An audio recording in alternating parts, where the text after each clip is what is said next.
Before Christopher Columbus sailed west, North America wasn't an empty wilderness waiting to be discovered. It was a thriving world, home to millions of people speaking hundreds of different languages. Think of the continent as a giant patchwork quilt of cultures. You had people living in frozen Arctic lands, massive corn farming settlements near rivers, and nomadic groups following buffalo herds. The key takeaway here is diversity. Every group had a unique way of life, perfectly tailored to the environment they called home. So where did all these people come from? The most widely accepted theory traces back to the last ice age. Picture a time when so much of the world's water was frozen in giant glaciers that the sea level dropped dramatically. This exposed a vast land bridge called Beringia, connecting modern-day Siberia and Alaska. Hunters, following large animals like woolly mammoths, slowly walked across this bridge, marking the beginning of human settlement in the Americas. It was truly the first great migration to this continent. Let's zoom in on a massive civilization that flourished in the Midwest and Southeast, the Mississippian culture. They were experts in agriculture, growing massive amounts of corn. Their most incredible achievement was building huge, precise earthen mounds, some used as platforms for religious temples, others for burial. The city of Cahokia, located in present-day Illinois, was larger than London at its peak. It shows that indigenous people created massive, complex urban centers long before European arrival. Now let's head to the arid southwestern deserts. How do you farm in a dry climate? Tribes like the Hopi and Zuni developed incredible irrigation systems, redirecting scarce water to their fields. Their most recognizable structures are the pueblos. These were multi-story apartment-like complexes carved into cliff sides or built from adobe brick, perfectly designed to stay cool in the hot daytime and warm at night. These were true architectural marvels of the ancient world. Out on the Great Plains, life was entirely different. Societies like the Sioux and Cheyenne were semi-nomadic, meaning they moved their settlements often. Why? Because their world revolved around the bison, often called buffalo. The bison was their supermarket, hardware store, and clothing manufacturer all in one. Every part of the animal was used. Later, when Europeans introduced the horse, it completely revolutionized their culture, allowing them to hunt more efficiently and travel vast distances almost instantly. In the forests of the Northeast, we find a powerful example of indigenous political genius, the Iroquois Confederacy. Think of them as the United Nations of the early Americas.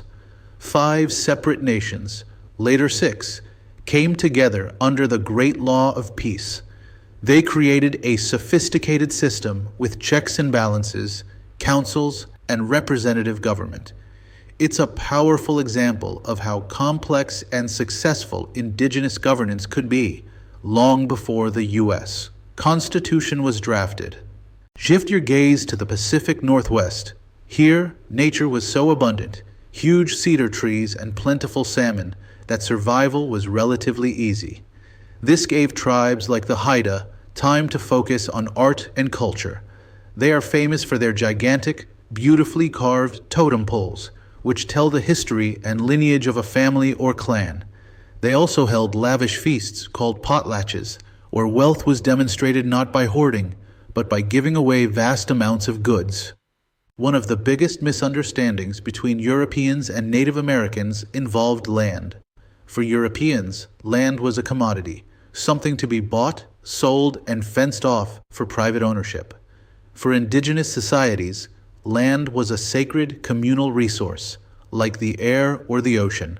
You could use it to hunt or farm, but you couldn't own it outright. This fundamental difference in worldview would become the source of almost every major conflict once European settlers arrived. We often focus on what indigenous people didn't have, like steel and gunpowder, but we should focus on their incredible innovations. They were masters of their environment. They perfected agriculture, giving the world staple crops like corn, potatoes, and squash. the Three Sisters planting method that helped crops flourish. They invented the practical canoe for river travel and the toboggan for winter transport. Their technology was not less advanced. It was simply better adapted to the American environment. Indigenous societies were far from isolated. Long before Europeans created roads, Native Americans had established sophisticated, continent-wide trade networks.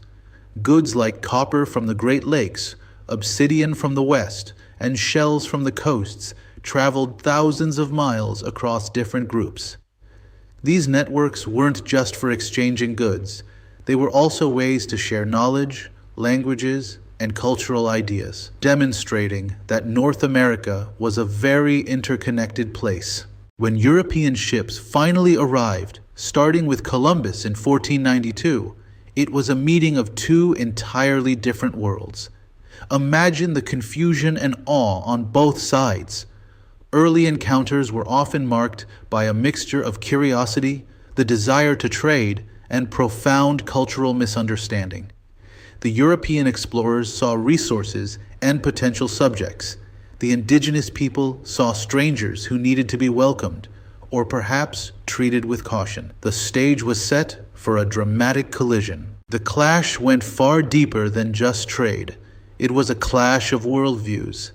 Europeans, steeped in their class systems and monotheistic religion, saw indigenous cultures as primitive and saw their governments, ruled by kings, as inherently superior. They immediately tried to force conversion to Christianity and impose their social structures. Indigenous people, with their deep connection to nature and often more egalitarian societies, found European arrogance confusing and often offensive. The single greatest factor in the European success was completely invisible: disease.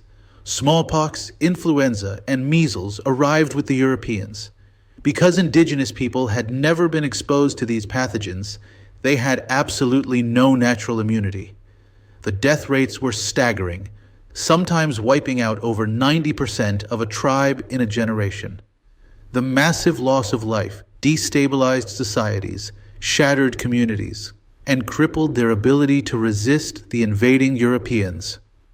The Spanish, following their conquistadors, created a brutal system of exploitation. Their primary goal was extracting wealth, gold, silver, and resources. They instituted the encomenda system, a legal framework that essentially enslaved indigenous populations, forcing them to labor in mines and on plantations under terrible conditions.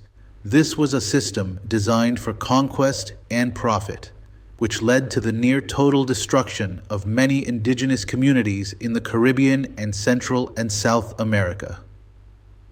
Contact did bring change, and not all of it was immediately negative. The Europeans introduced the horse to North America. On the Great Plains, this was a game-changer. Suddenly, tribes could travel farther, hunt bison more efficiently, and wage war in a whole new way. Similarly, firearms provided a military advantage, but this new technology also meant more competition and violence between tribes who sought to control access to these powerful new tools. The French approach, in contrast to the Spanish, was often focused on trade, particularly the incredibly valuable fur trade. Indigenous hunters would trade beaver pelts for European manufactured goods like iron pots, metal axes, glass beads, and blankets.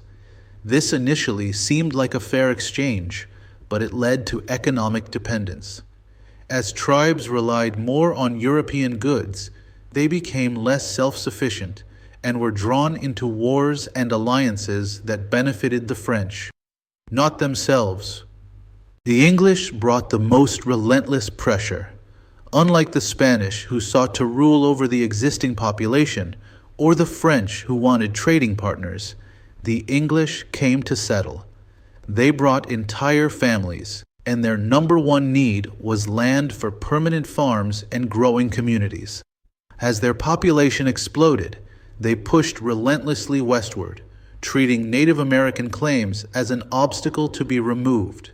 leading to constant border conflicts and warfare. As the English demand for land grew, Native American resistance became more organized and desperate. The bloodiest conflict in 17th century New England was King Philip's War in the 1670s. Led by the Wampanoag chief Metacomet, or King Philip, Indigenous forces launched a coordinated attempt to expel the colonists. Although it cost thousands of lives on both sides, the Indigenous forces were ultimately defeated, effectively crushing their power in New England and paving the way for further colonial expansion. The Europeans not only tried to take the land, but also tried to take the culture. Missionaries and colonial governments actively pursued cultural assimilation. They wanted Indigenous people to abandon their languages, religions, ceremonies, and ways of life in favor of European customs. This often involved coercive measures, and later, the establishment of schools designed to civilize Native children by stripping away their Native identity. The legacy of contact is one of profound, tragic transformation. Indigenous society suffered catastrophic population loss and the near total loss of their traditional lands. They lost their sovereignty, the right to rule themselves, to foreign powers. Yet the story doesn't end there. Despite centuries of incredible adversity, Indigenous cultures, languages, and identities have survived. Today, sovereign tribal nations continue to thrive, representing a powerful testament to the resilience of the first peoples of North America.